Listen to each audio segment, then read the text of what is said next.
علمتنا إنك أنت العليم الحكيم نحمده ونستعينه ونستغفره ونؤمن به ونتوكل عليه ونعوذ بالله من شرور أنفسنا ومن سيئات أعمالنا من يهده الله فلا مضل له ومن يضلل فلا هادي له ونشهد أن لا إله إلا الله وحده لا شريك له ونشهد أن سيدنا وسندنا وحبيبنا وشفيعنا ورحمتنا ومولانا محمدا عبده ورسوله أما بعد فأعوذ بالله من الشيطان الرجيم بسم الله الرحمن الرحيم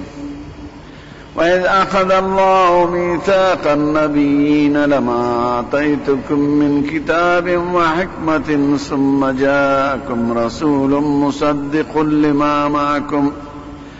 لتؤمنن به ولتنصرنه قال أقررتم على ذلك قالوا أقررنا قال فاشهدوا وأنا معكم من الشاهدين صدق الله مولانا العظيم وقال رسول الله صلى الله عليه وسلم إن لي 5 أسماء أنا محمد وأنا أحمد وأنا الماحي الذي يمحو الله بي الكفر وأنا العاقب وأنا الحاشر صدق الله مولانا العظيم وصدق رسوله النبي الحبيب الشفيع الكريم درود شريف هو اللهم صل على حبيبك ورسولك سيدنا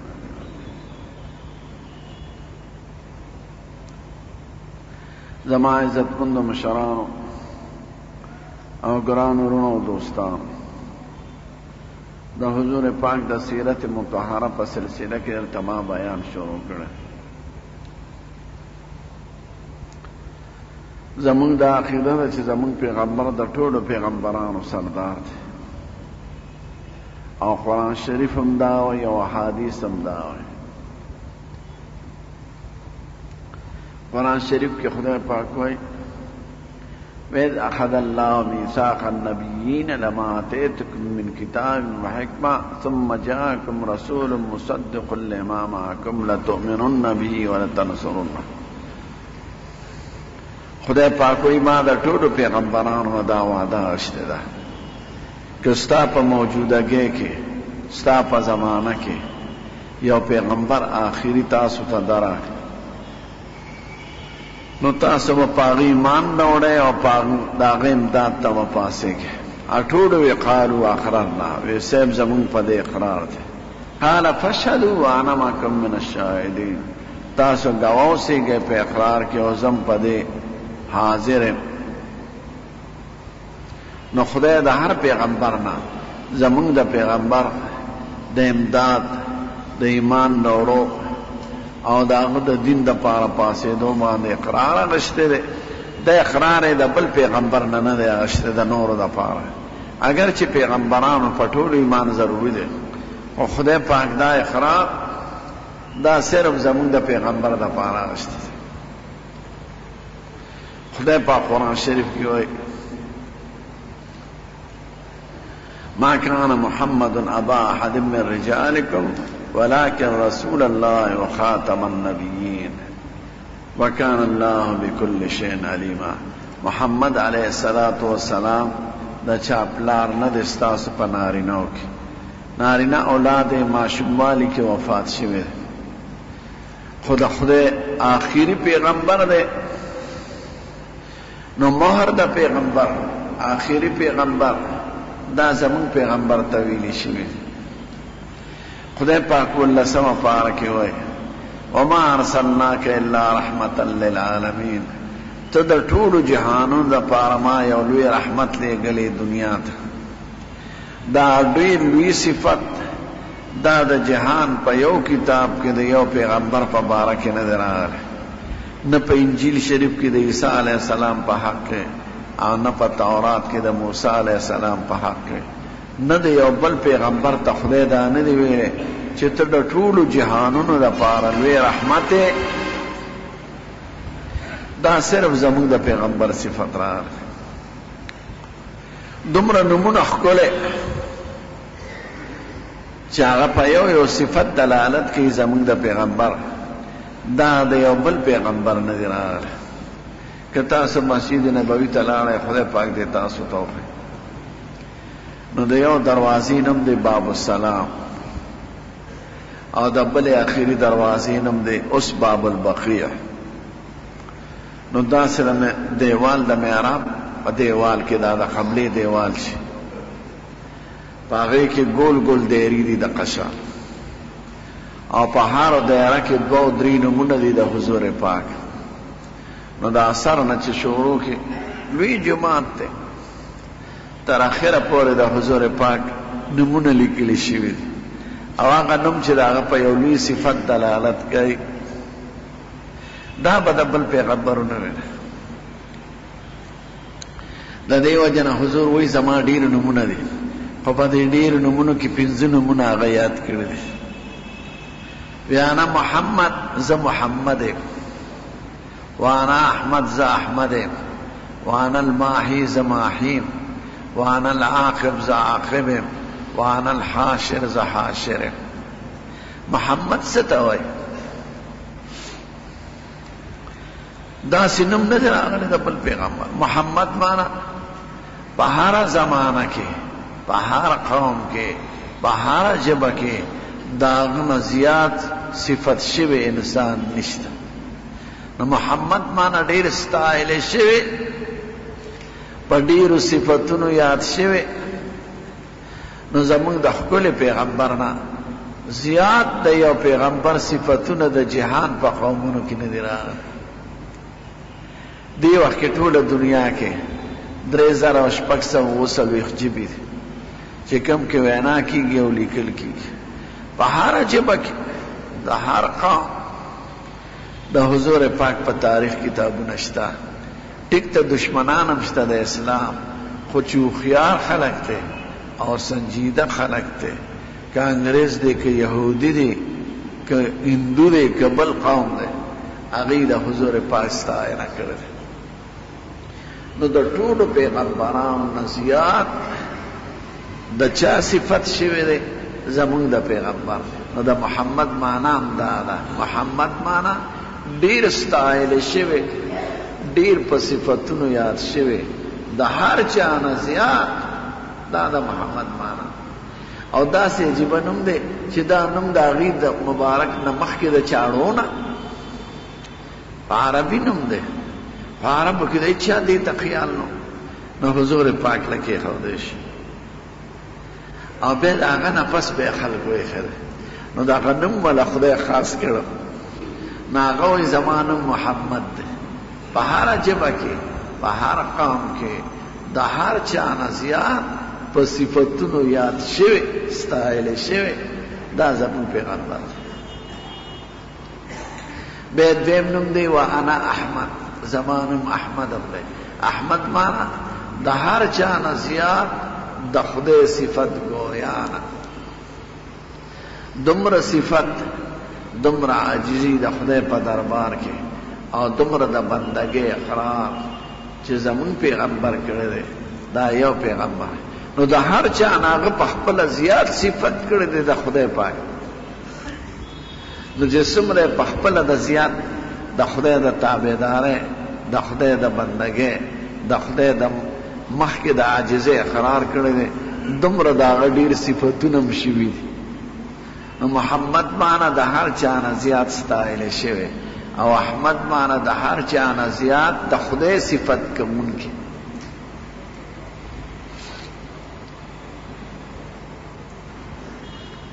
زمون پیغمبر وایي زه د ورځې 80 کرته د خدای نه معافی طلب کوم استغفار ته غواړم او چې کله به مانځه ته ولاړو د سینې نه بیا داسې اواز خته لکه دا دیچکي چې په اوبو پروت وي او خوټ کېږي کاغذي ذلمرجان مانځه ته به دومره ولاړو د شپې چې خپې به یې وپړسېدې لکه چې سړی ولاړی وینې خپو ته راغله یو ځل ورته یو بیبي وایي چې صاحب ته ولې دومره ډېر عبادت کوې تا سره خو د خدای دا احسانات دي او د مخکې نه در سره وعدې شوي دي نو هغه به یا فلا اکون عبدا شکورا دا دې نه ده خوښه چې زه د خدای یو بنده شکرګزار پاتې شم چې خدای ما سره احسان کړی دی نو زه به د خدای ډېر عبادت کوم ډېر عاجزي به د هغه دربار ته چې څومره لوی پیغمبر دی دومره ډېر لوی د خدای د لویۍ او د خدای مخکې د عاجزۍ اقرار کوونکی دی د دې وجه نه قرآن شریف کې چې کوم ښکلي ځای کې زمونږ د پیغمبر ذکر شوی دی نو هلته د عبد په نوم ذکر شوی دی عبد د خدای بنده خدای پاک وایي وَإِن كُنتُمْ فِي رَيْبٍ مِّمَّا نَزَّلْنَا عَلَىٰ عَبْدِنَا فَأْتُوا بِسُورَةٍ مِّن مِّثْلِهِ ما چې په خپل بنده کوم کتاب نازل کړی دی د دې په حقانیت کې شک وي نو زه داسې کتاب تاسو پیش کې نو زموږ ښکلی پیغمبر یې د بنده په نوم یاد کړي خدای پاک وایي د معراج په قصه کې سبحان الذي اسرا بعبده ليلا من المسجد الحرام الى المسجد الاقصى پاک ته هغه لوی ذات چې خپل یو بنده د شپې په لږه حصه کې د مکې نه بیت المقدس ته ورسه نو خدای پاک د حضور پاک کوم دغه دی نه دی اخیستی عبده وایي د خدای بنده د دې وجه نه په کلمه شهادت کې اشهد ان لا اله الا الله واشهد ان محمدا عبده ورسوله پیغمبر دی او د خدای بنده دی اسې نه چې د پیغمبرۍ نه څو خدای ته ورسوي پیغمبر په دې کې سقطه کېږي د پیغمبر د راتلو خو مقصد دا وي چې خلک د خدای سره یو ځای کړي داسې نه چې خلک خپل عبادت ته وغواړي نو د بندګۍ اقرار کوي مونږ په تحیاتو کې چې کوم درود وایو هغې کې هم دغه عبده ورسوله دی د ایمان په کلمه کې هم دی نو عبدیت د زمونږ د پیغمبر لوی سي نو عبد معنا د خدای بنده د خدای مخکې عاجزي پیش کوونکې د خدای زیات صفت ګو نو وایي انا احمد زمانو محمدم قرآن شریف کې د محمد نوم مبارک څلور کرته راغلی او یو کرت احمد راغله د پاتیشتمه پاک بیا وی وانا الماحی زاغ پیغمبر من الماحی الذي يمحو الله به الكفر زاغ ماحی وانون کې چې نشانات د کفر به زما په واسطه خدای ختمای د کفر ختمېدل خو په عربو کې راغله ټول او د دلایلو په رڼا یې د ټول جهاد نه د کفر دلایل ختم کړي دي یا هغه سړی چې ضد والی او په خپل ضد ټینګ یا خو جدا خبره ده هغه ته خو څه هدایت نشي کولی داسې خبره نشته د کافرانو چې د هغې په اسلام کې د جواب دی او چې څوک ته فایده نه اخلي تاسو خلقو ته انګریزان ډېر اوچت ښکاري د انګریز نه زیات خامخا قوم نشته بنده ته خدای ویل عیسی علیه السلام خو د خدای بنده او پیغمبرو ټول پیغمبران بندگان دي نه هغه ته خدای ویل یا د خدای زوی ویل یا دریم خدای ویل دا څومره غلطه عقیده ده دغه شان د هندوان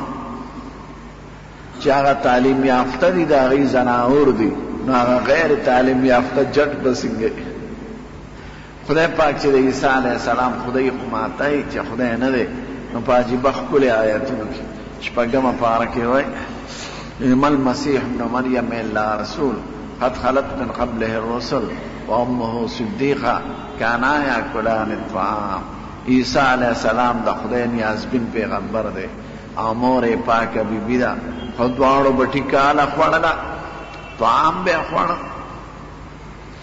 د طعام په مطلب پیږي خدای د هغه خدایم بات ختموي خو په ښکلې کلمو مبارکو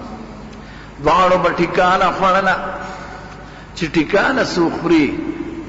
نو د تبلیغ والا خبره څه تقاضا پیدا کیږي که نه باتروم ته ځي که نه ځي نو انسان خو متیازې کوي انسان بار ته کښېني او چې خلاص کا کوي په هغه لوګه تند راځي، په هغه تبه راځي، په هغه دړ راځي، په هغه خوب راځي، لوګه پې راځي. نو چې یو انسان باندې لوګه او تند راځي هغه محتاج دی، هغه باندې خوب راځي،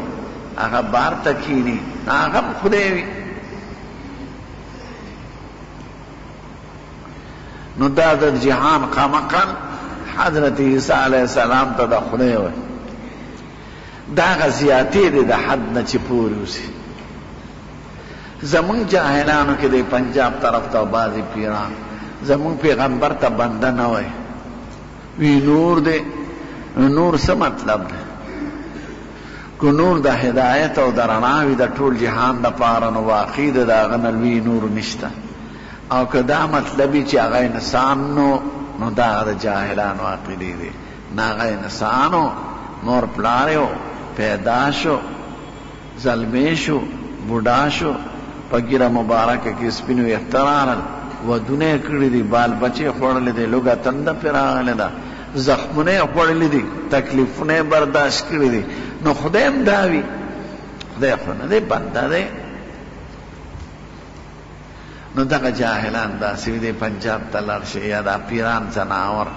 دا د حد نه د پولې نه ور ووړي نو په ګندګو کې مبتلا شي. نو حضور پاک وایي وانا الماحي، زه هغه ذات یم چې په ما خدای د کفر هغه تیارې لرې کوي. وانا العاقب، زه هغه پیغمبر یم چې د ټولو نه رستو راغلی. خدای د احسان کړی دی زمونږ په امت چې مونږ یې د نورو قومونو دپاره عبرت نو ګرځولی. که تکلیف را باندې راشي که څه راشي خو مونږ آخري یو. خدای نورو قومونو ته نه یو شرمولی، نور امتونو ته. او د نورو قومونو امتونو حال یې مونږ ته مخکې راوستی دی چې د هغې نه عبرت والو. نو هغه قومونه یې زمونږ دپاره عبرت کړي دي او مونږ یې د بل چا دپاره عبرت کړي نه یو. دا د خدای لوی احسان. بیا د جنت پتلو کې به د ټولو نه مخکې زموږ ښکلی پیغمبر وایي د جنت ور جرنده دا زمانه به مخکې څوک نه کلاوئ. زه به اول پرانستونکي یم د جنت د دروازې او داخلېدونکي به یم او زما امت به او ورپسې به دا نور امتونه وي. نو چې کوم مقصد دی د جنت د داخلېدو هغې کې زمونږ امت د ټولو نه مخکې دی. او چې په رستوالي کې دی نو خدای رستو راوستی دی چې مونږ یې د نورو خلقو ته ونه شرمول. زمونږ حیا پردې وساتله. نو انا العاقب، زه رستی پیغمبر یم. وانا الحاشر، حاشر دې ته وایي چې خلک به رستو زمانه د خبر نه پس را پورته کېږي. زمونږ پیغمبر به اول د خبره نه را پورته کېږي. خو خپلو جامو کې به ورپسې به ابراهیم علیه السلام را پورته کېږي، هغه له به د جنت جامې راوړي شي. دا عزت خصوصي خدای به هغه له ورکوي. ځکه په دنیا کې یو ظالم بادشاه کافر چې اور ته غورځو نو بربنډی کړي، جامې ته یې وښکلې او په ټال پورې وتړه او ټال له یې دیکه ورکړه. نو چې ټال د اور میسته شو نو هغه رسۍ وسوځېدې نو هغه پکې ور پرېوت. ځکه چې اور ته خو دننه کولی نه شو نو په ټال باندې یې ورغوځار کړی دی. نو ټال وسوځېد، لرګي وسوځېد، هغه میز. نو هغه په جهان کې بادشاه نمرود ظالم بربند کړو. نو خدای والا دا عزت ورکړی دی چې اول به د جنت جامې هغه ته اغوستلی کېږي، خو پورته کېږي به زمونږ د پیغمبر نه پس.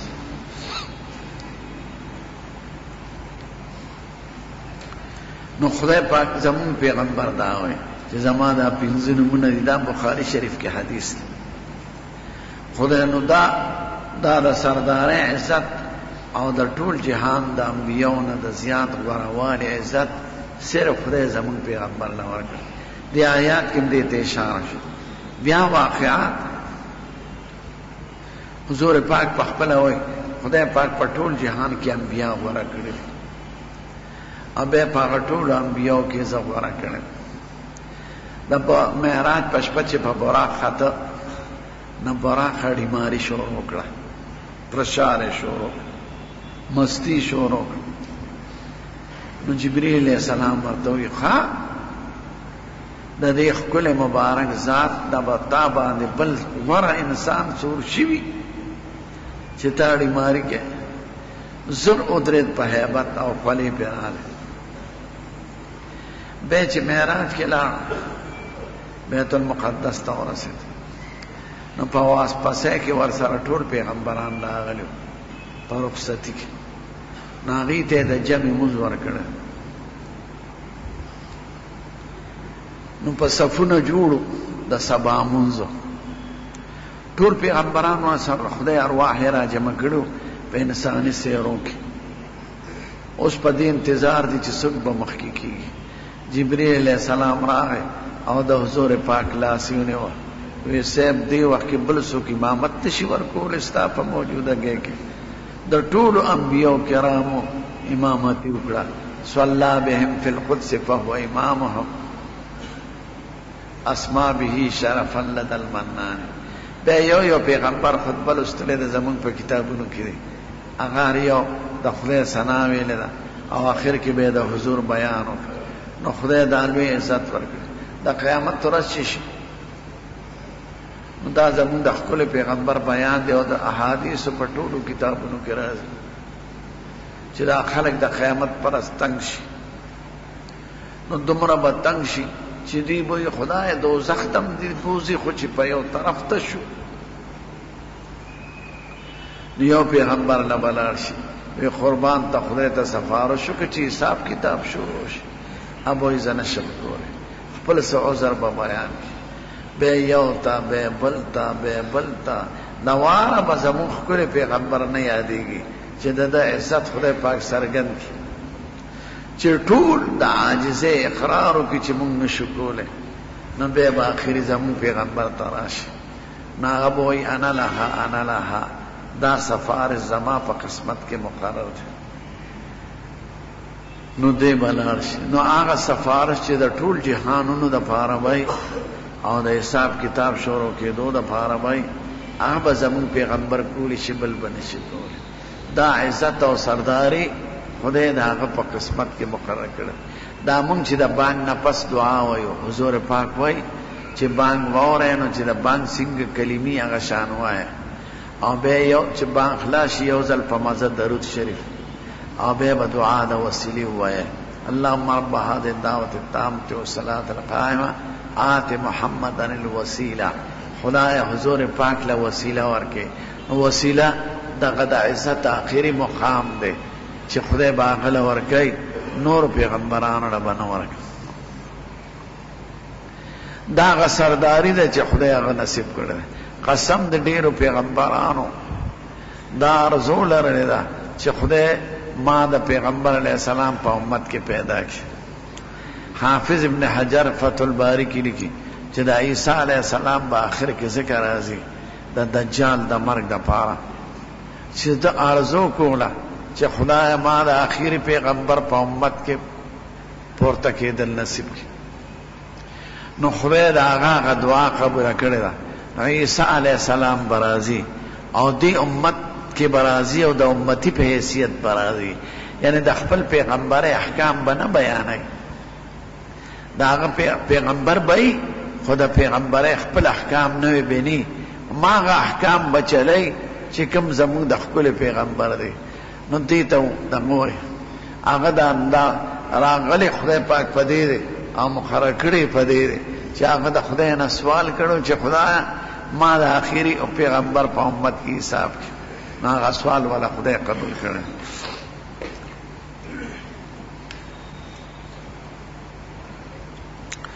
نو ما ته وې چې خدای پاک زمون پیغمبر سره د سردار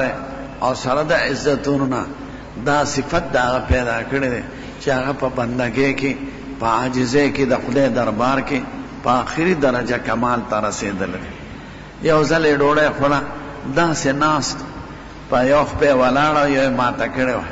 چا ورته قربان دا ولې وایي زه د خدای مخکې ډوډۍ خورم وایي داسې ډوډۍ خورم کما یاکل العبد امام مولاه لکه مرئي چې د خپل مالک مخکې ډوډۍ خوري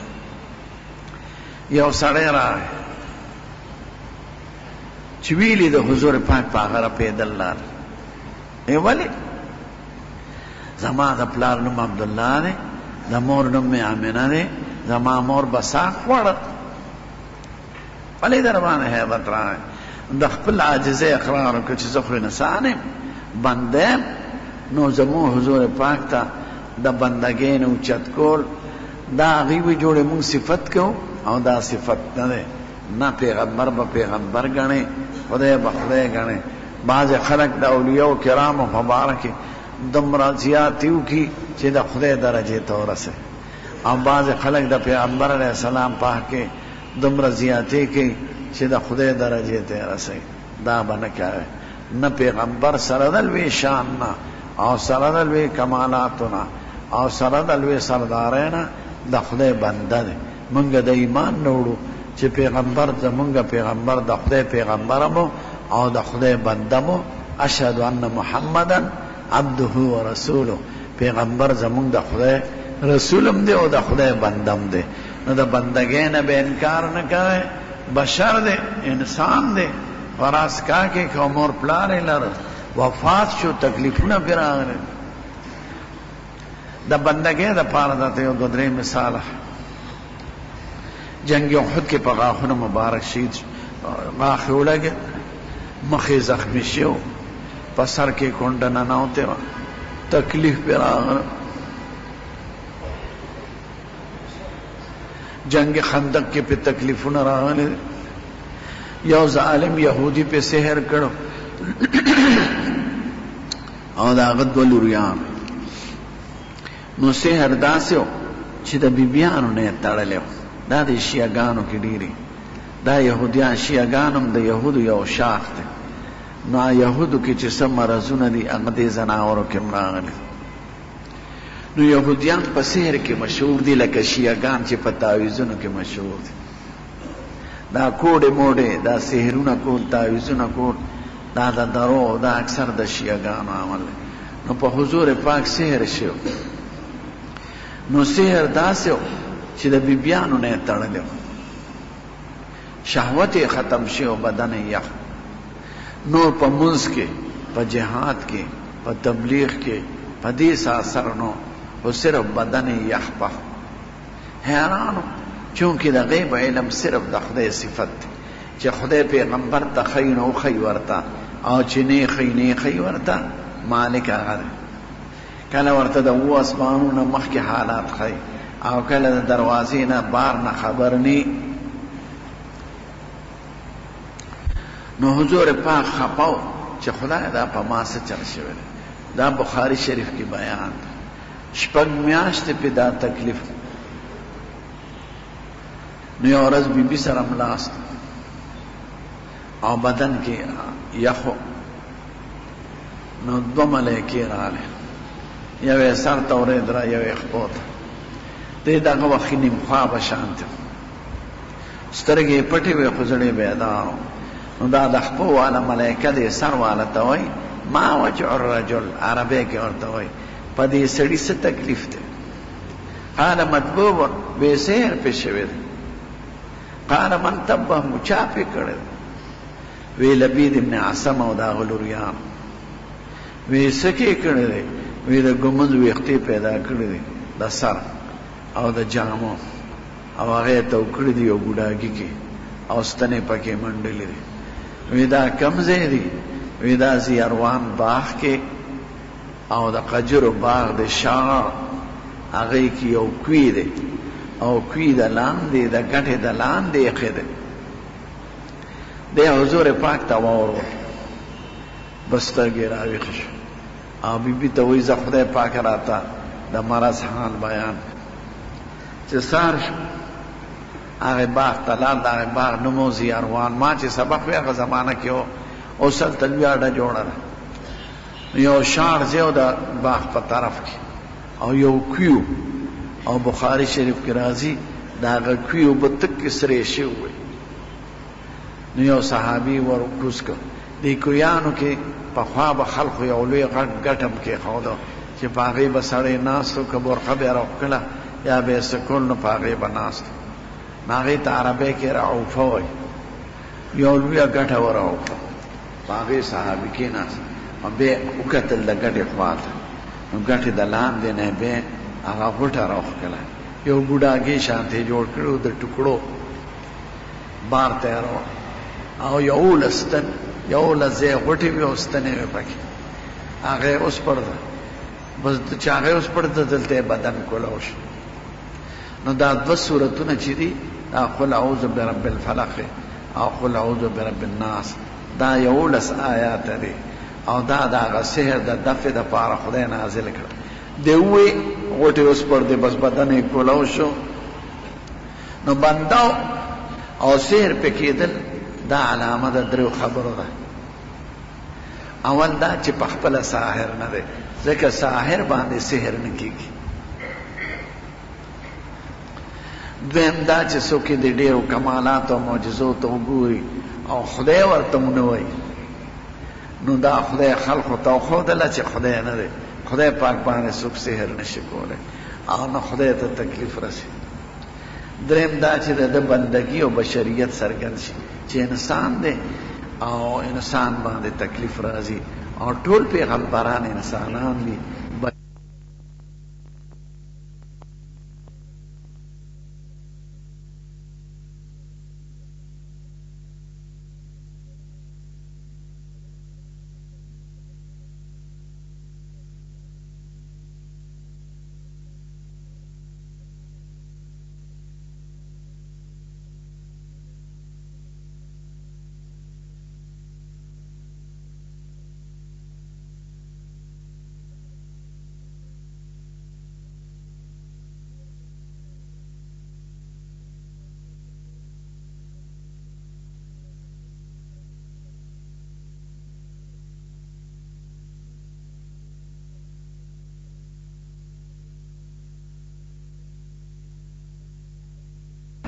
او بے خود برا پریوه بیا به چې خوش بیا به دوی پسې روان شو نو خدای د هغه بیان کوي په یو کم دېرشمه پاره کې واني دعوت قومي لیلا ونهارا فلم يزدهم دعائي الا فرارا واني كلما دعوتهم جعلوا اصابعهم في اذانهم واستغشوا ثيابهم وسروا استكبروا استكبارا موسی علیہ السلام ته دغه شان تکلیف نور پیغمبرانو ته تکلیف نو دا د هغې بندګي څرګنده شي او د امت دپاره نمونه شي که په تا تکلیف راشي نو ته خپل پیغمبر ته ګوره چې هغه لویه هستي او مبارکه هستي چې د خدای په نزد دومره عزت لري هغه باندې تکلیف راغلی ده نو که په ما راشي نو څه چله شو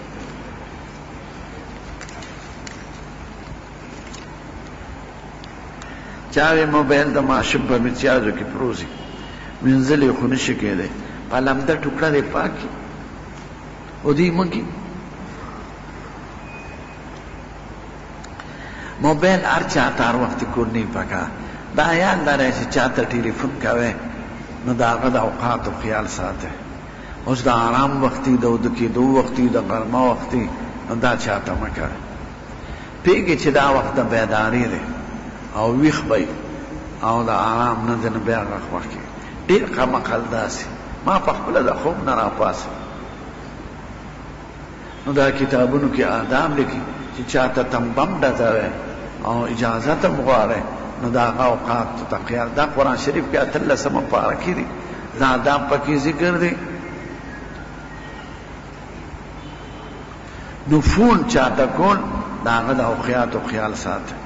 د خوب وخت کې د آرام وخت ما ته یو ځل یو خمقل ټلیفون وکړ اتفاقا نه کولو پاتې شو 11 بجې زه د خوب نه راپاڅم ما ته وی لیلۃ القدر شپه به کله ما وی چې خدای هغه چاته نه د ښودلې ځناوره ما نه تپوس کې دې دپاره دې زه راویښ کړم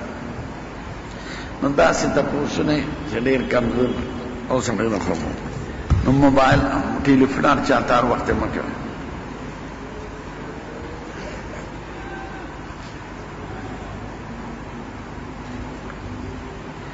ناسکه مور هغه شان حق نه لکه د خپلې مور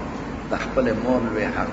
ټیک ته د ناسکه مور ته به د پلار په وجه د عزت په نظر ګورئ چې زما د پلار بیبي ده نه ستا وارثه ده نه یې ته میراث وړی شي د هغې میراث تا ته نه میلاویږي او نه ستا میراث هغې ته نه د هغې ټول احکام هغه دي چې کوم د خپلې مور دی ټیک د نکاح ورسره نشي کېدی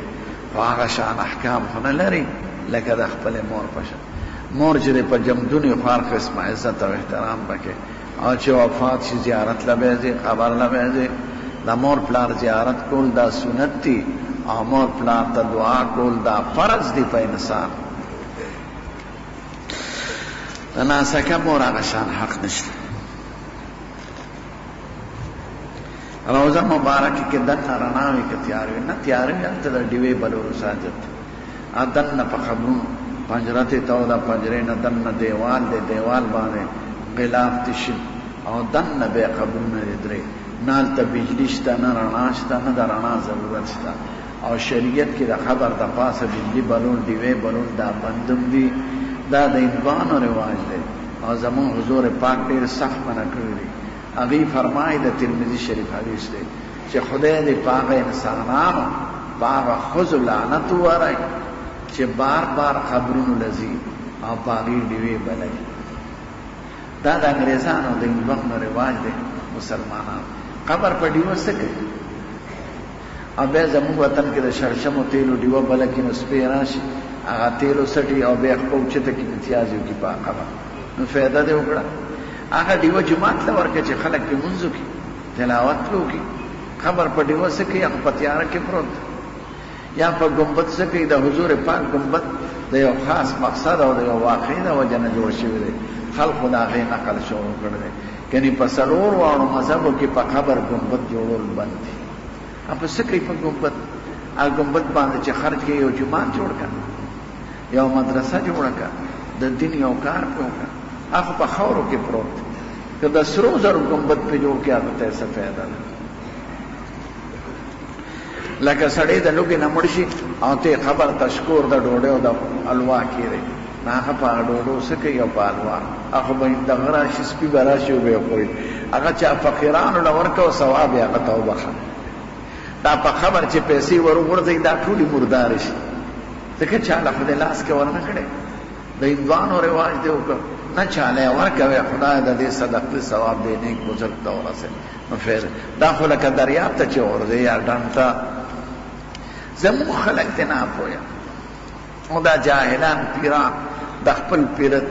د مدد دپاره قبر حجره کې جوړ کړي او لیکلي پې چې څه غواړې هغه دلته راځه هلکه زناور هغه ځان ته فایده نشي رسولی نو تا ته به څه ورسوي مړي چا ته فایده رسولی شي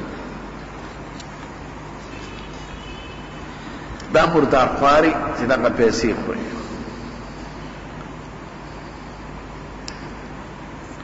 چې څوک بار ولاړې د حضور روضې سره قبرونه نه ښکاري صرف تا ته به دیوال باندې غلاف ښکاري ټول جالدار د پنجره تا ته به ښکاري هغه نه دیوال دی دیوال نه بیا دننه بل دیوال دی هغې ته نه لار شته نه امکان شته نه چا لیدلی دی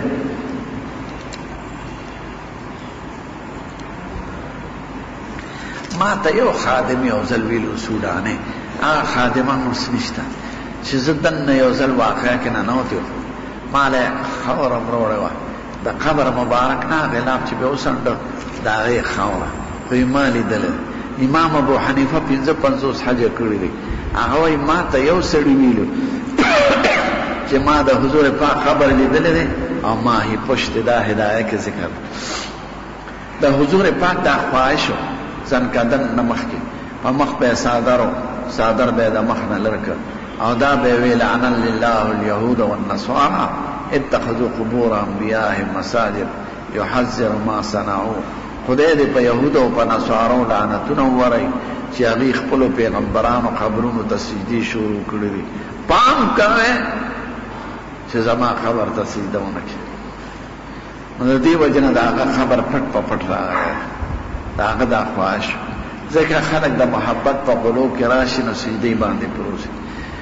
که دا د شکرانو رواج هلته وي نو پته نه لګي چې لکونه روپۍ به په هغه وخت کې جمع کېدې په هلته بندي ده دا د شرک علی هلته نشته دا د خرافات سپیان ولاړ زه یو ځل ریاض الجنت کې ناست وم یو شیعه ملا را سره نږدې ولاړ لمونځ یې کوم بیا په عربۍ کې را سره خبرې شروع کړې د عراق ما ته وی ته د کوم ځای خبره شو ما ته وی دا پولیس والا ډیره سختی کوي ما ولې وی خلک روزه ښکلوي او دوی ورته نه پرېږدي سپیان منع کوي نو ما ورته وی روزه مبارکه دا پنجره خو د اوسپنې ده نو اوسپنه څوک سله ښکلوي نو ما ته وی ته دومره نه پوهېږې چې دا د حضور پاک د روضې نه چاپېره ده نو ما ورته وی اوسپنه د هغه د نزدېکت د وجې نه عزتمنده ده هغه دواړه یاران چې ورسره پراته دي هغه څومره عزتمند دي نو بیا یې غږ نه کړ وی نه زه خو پې سلام اچوم ما زړه کې مې دا به هم دروغ وی ځکه شیعګان دروغ روا ګڼي د مصلحت دپاره دې ته هغوی تقیه وایي نه هغوی دا نه پرېږدي که دی ښکلولو ته پرېښودی خلقو به پنجره دغه کړې وه یو پیر و جاهل یو ملا ورسره یو ځل چل کو یاره د دې خو سمیږي نه نو ښه اول یې د هغه په بیان کې صفت وکړه دا داسې دی او دا داسې دی او د ده یو ویښته چې چا کره پروت وي نو هغه ټول مرضونه او آفتونه نه راځي نو چې رخصتېده هغه پیر صاحب صفت واورېده نو دا ملا ورته وایي ما له قربان د ګیرې مبارکې یو ویښته راکړه نو هغه داسې کې یو ویښته یې ورکړه بل مورید پې راپاڅېد یو ویښته ماله راکړه بل پې راپاڅېد یو ماله راکړه دومره ټیر پې شورو شو چې خلک ورته اړم چاکوله ګیرې ته وکړه هغوی قصدن نو ښکله یعنې هغې خو مریدانو خو دا جهالت خو صحادم نه لري که نه نو غیر عاجز یې دغه کې لکه د چرګ له چلکې وباسي نو که دا اجازت یا پنجره به خلقو زغنوله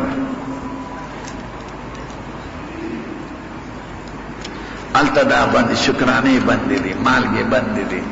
دا څیزونه بند دي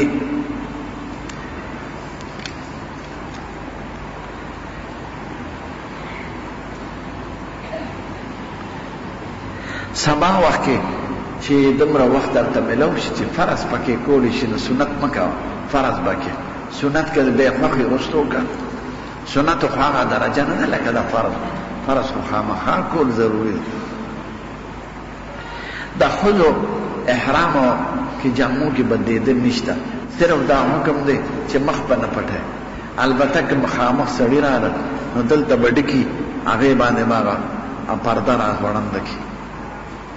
او چې خلک نی بیا به مخ څرګند دی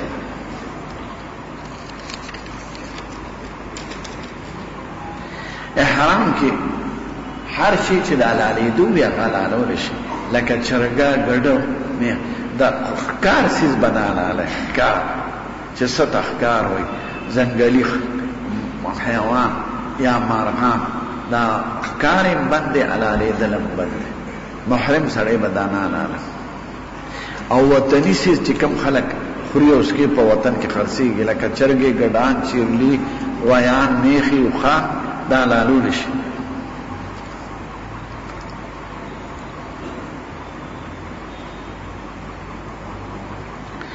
تمتع حاجی باندې قربانی ده چې مخکې عمره کړي بیا حج نو قربانی نه نو قرآن شریف کوم دا دی چې 10 روزې بنیسي 3 ورځې په حج کې او ورځې خپل وطن کې خدا تپوس کوونکي دا وایي که د ده توفیق د رجوع نه وي ځکه د ګردو بیمار دی نشي نیولی نو بیا د یو روزې په سر کې فدیه ورکړي 2 کیلو غنم یا د هغې پیسې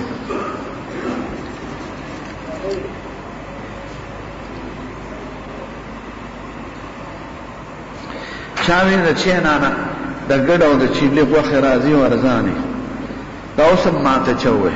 نو د دې غوښې اغوښتل څنګه دي که مسلمانانو حلال کړي په اسلامي طریقه هغه روا دي که چین کې که فرانس کې که هندوستان کې او که هلته مشیني حلالېدل وي یا غیر مسلم سړي حلال کړي بیا هغه مردار دی ماته چا وی چې هلته نس افریدي دي هلته ګډان چیلې علي او حلالۍ او بیا دلته رالیږي دا وی کپنې دي ما یې ټیک ته که مسلمان حلال کړي د خدای په نوم یې حلال کړي هر ځای کې چې روا دی او که مشیني حلالۍ یا چینیانو حلال کړي نو هغه مخوره احتیاط پکې کوئ تپوس وکړئ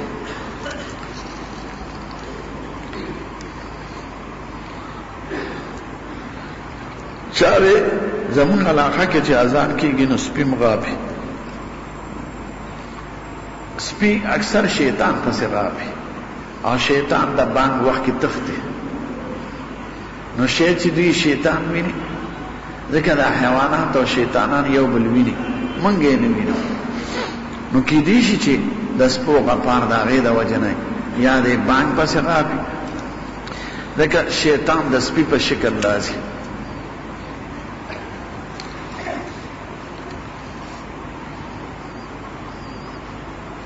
چاوی بعض خلک چې مانځه نه فارغ شي نو زر سر باندې لاس کیږي دا چرته ما حدیثو کې نه دی لیدلی دا څه د علاج دپاره که کوي د دم په شکل چې سړی وایي دا د خدای نوم والي نو سر باندې درد نه راځي ټیک دا علاج دی کنې دا نه سنت دی نه پکې ثواب شته نه عبادت دی نه عبادت دی نه سنت دی نه پکې ثواب شته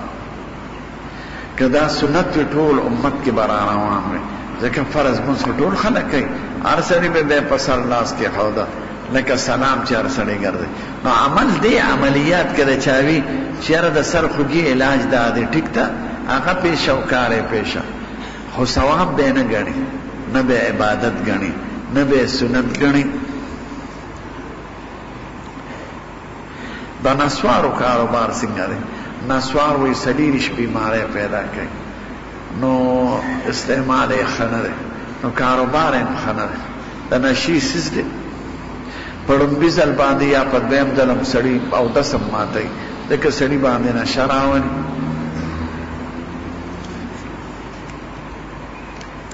موږ به خلکو ته د مخکې نه وي سګرټونه مسکې دا مسکې اوس په خپل حکومتونه په جزونو کې اعلانات کوي سګرټ څکل بند دي دا بند دي او دا سګرټ چې څوس کې دا ډېر قمقل سړی وي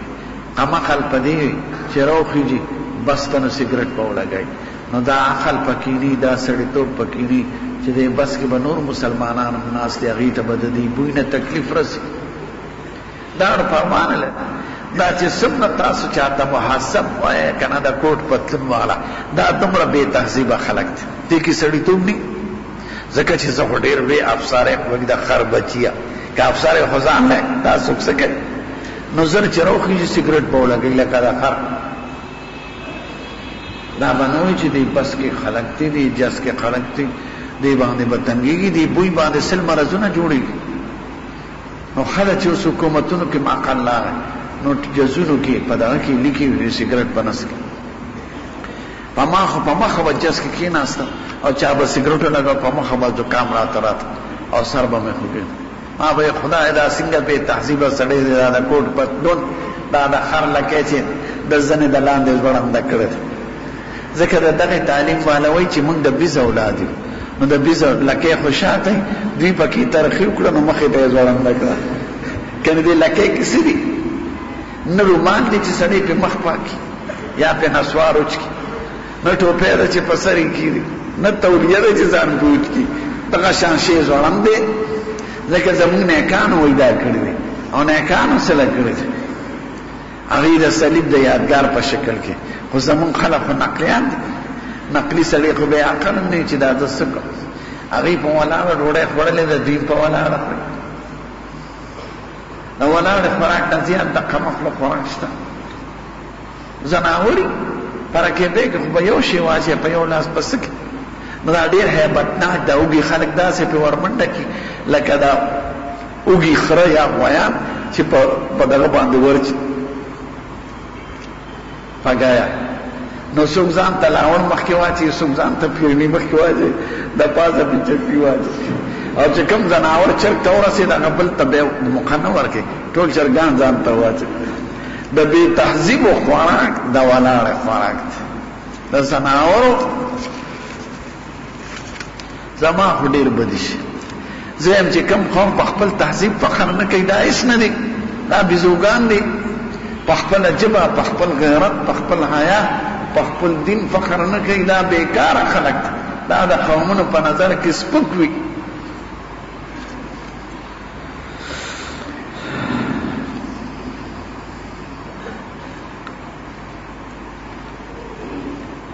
چا چې په حضرت عثمان اعتراضات کړي دي دا د خدای او د رسول دشمن دی حضرت عثمان 3 ځله په ژوند کې جنت ګټلی دی د پیغمبر د وینا مطابق آقا اوسم دا یادګارونه موجود دي په مدینه منوره کې یو کلی دی هغې ته بیر عثمان وایي پخوا نوم یې بیر اوسم کلاړی اوس ټیک ته هغه زمونږ زمانه کې کولو یو لوی فارم جوړو اوس د خلقو د غلو د وجه نه هغې بند کړی دی یعنې باغ شته هغه یادګار اوسم شته د حضرت عثمان عمره شخص دا تیر شوی نه دی هغه چرته د خزانې نه پیسه نه ده اخیستې خدای خپل دولت ورکړو تجارت به یې کړو بیبیانو له یو ځل باغ ورکړه هغوی په 12 لکه روپۍ خرڅ کړه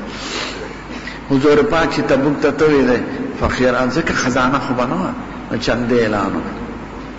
د 1000 اشرفۍ راوسته او 300 اوښان حضور پاک ډېر زیات خوشحاله شو وی د دې نه پس کیس نفلي عمل نه کوې نو ستا جنت ګټه نه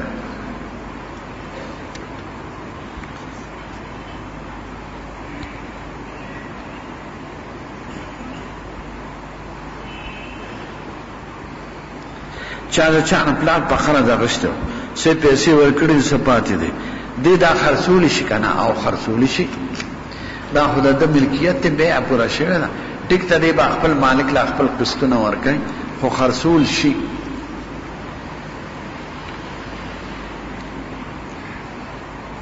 قضا منځونه چې ډېري هر منځ سره یو یو کوئ او هر یو سره دا نیت کوئ چې خدای اول مازدیګر زما په ذمه پاتې دی د هغې قضا مونځ ګزارم الله اکبر او د قضا دپاره د وخت پابندي نشته سهار نه پس هم کولی شي د نور راختېدو نه پس هم د مازدیګر د فرضو نه پس ماښام 3 رکعته کوئ چې څنګه درنه قضا شوي چا وی زه خپل لور له عکاشه نوم کېدم ډېر ښکلی نوم دی خو دا ما خپل نصیله ایښی دی عکاشه هغه مبارک صحابي دی چې یو ځل حضور پاک وی چې زما په امت کې به دومره خلق بې حساب او بې کتاب جنت ته ځي دې پاسې وی قربان دعا وکړه چې ما خدای د دوی نه وګرځوي وی زه ته د هغوی نه شوم بل پاسې وی نه سبقت که بها عکاشه عکاشه درنه مخ زه عکاشه زیارت له ورغلی حمص یو ښار دی په شام کې هلته کې خښت نو دا هغه مبارک صحابي دی چې دی به بغیر حساب او کتابه زمونږ د ښکلي پیغمبر د وینا مطابق جنت ته ځي نو عکاشه نوم ښه دی که نارینه لږ دی که جنانه لږ دی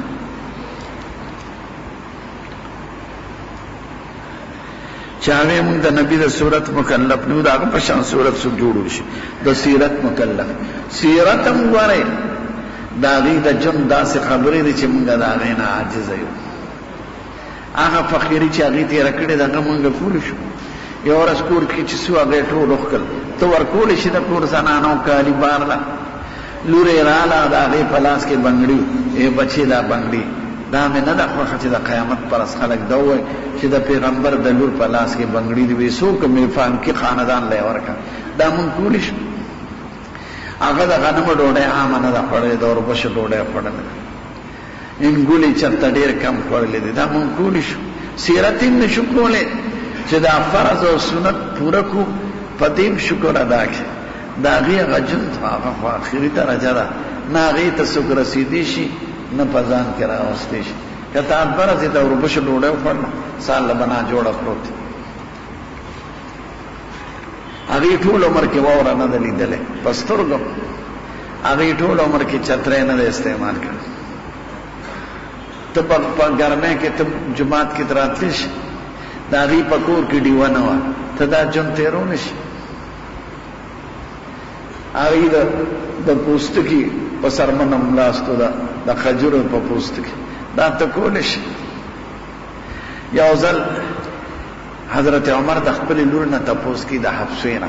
هغه د حضور پاک بیبي وه وی بچی حضور پاک تا که قیمتي ډوډۍ کله خوړلې ده او څنګه یې خوړلې ده او ورته وایي د هغو ډوډۍ څه وه خو یوه ورځ ما کره ډوډۍ وه یخه شوې وه نو ما پرې وله غوړي لږ پورې کړه د دې نه قیمتي ډوډۍ هغه نه ده خوړلې دا مونږ کولی شو صفوان په جهاد کې به صفوان ورسره نو چې خوړل به اوبه به پرې واچوې ترمکیا به یې کړه ځکه ستوخ مری کې نښلي دا مونږ کولی شو نو د حضور سیرت یې څوک نشي کولی چې کوشش دا کوي چې دا عام احکام باندې عمل راشي. ډوډۍ داسې خورئ، اسکاک داسې کوئ. مونږ هغې چې جامې کومې اغوستلې هغه مونږ اغوستې شو. کمیس عام کمه بیا اغوستلې، څادر به لاندې ولنګه او څادر به یې اغوست، چاپې یې راچولو. دا مونږ کولی شو.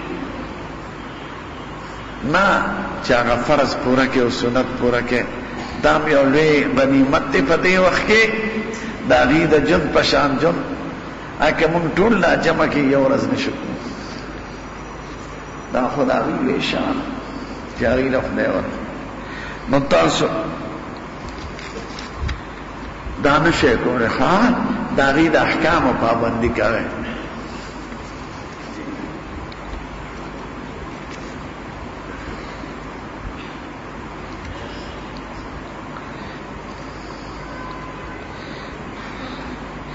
چاوی تبلیغ واندام چې کلمې طیبې مقصد دا دی چې هر مخلوق د خدای د ارادې نه بغیر څه نشي کولی او خدای کولی شي. دا خو آیات دی 18 پاک لا یسأل عما یفعل وهم یسألون. او خدای وایي وما تشاءون الا ان یشاء الله. تاسو هیڅ شی نشئ کولی بغیر د هغې نه چې خدای اراده د هغې وکړي. انسان چې څه کوي د خدای د ارادې نه پسې کولی شي. که خدای اراده د هغې نه یې کړې ته یې نشي کولی. که ټول جهان تا ته ضرر در رسول غواړي خو خدای در رسول نه غواړي نو نشي در رسولی. او که ټول جهان درته نفع او خیر در رسول غواړي خو خدای درته رسول نه غواړي نو نشي در رسولی. دا زموږ عقیده ده. انسان د ټیک د خدای اختیار ورکړی دی، خو د دې د اختیار د خدای د ارادې او د حکم تابع دی. نو د خدای په اراده کې حضرت علي صاحب ته چا وی صاحب زما څومره طاقت څومره اراده او قوت مې دی. وی یو وخت په اوچته کړه ودرېده. وی دا بله په اوچته کړه ودرېږه. وی دا خو زه نشم کولی. وی ستا دومره وس. حضرت علي صاحب ته چا وی ته خدای په څه پېژنې؟ وی خدای په دې پېژنم عرفت ربي بفسخ العذائر. زما کله د یو کار متعلق په خیر دی چې خامخا به زه کوم په هغه ونشي، نو زه پوهېږم چې یو لوی طاقت دی چې زما اراده د هغه د ارادې مخکې ختم شي. د هغه اراده چې هغه پوره شي زما غیره. نو دا عقیده صحیح ده چې انسان هیڅ شی نشي کولی بغیر د خدای د ارادې نه. که دا بدعملي کوي نو اراده دوه قسمه ده. یو ته تشریعي وي بل ته تکویني وي. تاسو په دې پوهېږئ نه؟ یو پیدا کول دي، پیدا کول هر شی خدای کوي. او یو خوشحالېدل پې حکم دي. نو د هغه خوشحالېدل او حکم په ښکلې خبرو پورې دی. تا نه مونځ غواړي، تا نه روژه غواړي، تا نه ښکلی عمل غواړي، تا ته وایي زنا مه کوه. خو که ته چې څه کوې دا خدای طاقت درکړی دی. که زنا کې خدای طاقت درکړی دی، دا خپې درله خدای درکړي دي. خو تا ته وایي چې جومات ته پې لاړ شه زه پې خوشحاله یم. او که تا ته وایي که زنا نه پې لاړئ سنما نه پې لاړئ زه پې خفه یم. بیا ته لاړ شي سنما نه او بیا وایي دا را باندې خدای وکړه. نه خدای خو طاقت درکړی دی، بیا خو ستا اختیار نه پاتې کېده چې کوم طرف ته ځې خدای دې بوځي. خو درته یې ویلي دي چې دا کار وکړه. بعضې خلک غلط کار وکړي، وایي دا په تقدیر کې داسې لیکلي. ټیک ته د خدای په تقدیر کې لیکلي، خو ته د خدای د تقدیر د وجې نه کوې که خپل بړاس د وجې نه کوې. ستا ماشوم له که څوک څپېړه ورکړي، تا نه تپوس کوم، ته پې خفه کېږي که نه؟ که ته هغه ته ووایې چې وروره ستا ماشوم مې وو خو دا خدای په اوزل کې لیکلي ځکه مې وو، هغه به دې پرېږدي په دې؟ هغه به لرګي راوالي ستا اوزل به برابر کړي. نه طاقت دا اندامونه باندې چې څوک څه کوي دا اندامونه چا راکړي دي؟ او دا په سترګو چې لیدل کې دا چا درکړي دی؟ او دا په غوږونو اورې هر څه خدای درکړي دي. خو تا ته وایي دغه کار مه کوه. یو چا کسب درکړي درته وایي خټکۍ پې پرې کوه زه به خوشحاله یم، څوک پې هم نه وی. او ته لاړ شي په یو سړي په خېټه کې وروټومبئ او بیا وایي دا ماله چې چا کړی ټوله ګناه د هغه ده. نه هغه به وایي ګناه خو بالې وې که درته مې ویلې نه وې، تا خو پې ښه کار هم کولی شو. اوس زنا له ځې بیا وایي یاره دا را باندې خدای وکړه ځکه خپې خدای را کړې وې او دا آله خدای را کړې وه او دا شهوت طاقت خدای را کړو نو ټوله ګناه د خدای ده. نو خدای به درته وایي که دا مې نه وي درکړې خپلې ښځې له به څنګه تلې؟ حلال به دې څنګه کول؟ کان دامونه مې نه درکړې شهوت مې نه درکړې دا خو مې درکړي خو درته مې لاره مښودله نو ګناه ستا د استعمال ده که د خدای د درکولو ده ستا د استعمال ده د خدای په هر تقدیر که ته غلط کار کوې هم د خدای احسان دی دا اندامونه خدای درکړي دي او احسان یې په دې دی چې تا ته هم ښودل چې دی په دې خفه کېږم بیا هم کې نو غلطي خو ستا ده ته اوزل یادې او خدای یادې درود شریف وایي نو تبلیغ والا خبره صحیح ده ګوره ښه تبلیغ دی وخت کې دا یقینا ښکلی عمل دی او په ټول جهان کې دی په زرګونو کافران یې مسلمانان کړل او د زرګونو بد عملو جون په خدای ښه کړ او په خپله پې سړی خدای ښه کوي نو دې وخت کې د دنیوي اغراضو نه بالاتر د سیاسي جګړو نه بالاتر د فرقه بازۍ نه بالاتر د قومیت او لسانیت د جګړو نه بالاتر دا نه چا سره د پښتون پنجابي جګړه کوي نه د شیعو د سنه جګړه کوي نه د سیاست جګړه کوي تا ته هغه خبرې کوي چې ستا په ایمان دی او عقیده ده پې نو خدای پاک په ډېر امت اصلاح کړې ده او دې وخت کې ښکلې لاره دعا وکړئ چې خدای موږ د فتنو نه محفوظ کړي او زموږ قوم برحمتک یا ارحم نو گل درتا زنوایم گل